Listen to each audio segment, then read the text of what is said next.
आणि क्रौर्याची परिसीमा ओलांडत भारत इरकर नावाच्या एका माथे फिरूने आपल्या सावत्र आईचा, त्याचप्रमाणे पत्नीचा आणि 2 मुलींचा सुद्धा खून केलेला आहे। आणि कारण काय तर प्रॉपर्टी।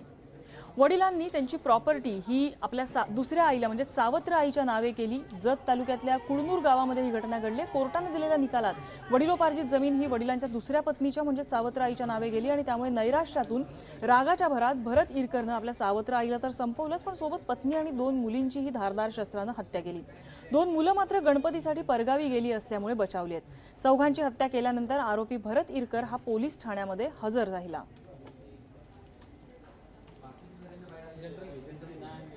रात्रीचं जेवण सर्व कुटुंबांनी एकत्र केलं होतं। त्यानंतर हे 2 मुलं आत्याकडे गेल्यामुळं वाचू शकली, अन्यथा कुटुंबातील सर्व 4 व्यक्तीचा खून झालेला आहे।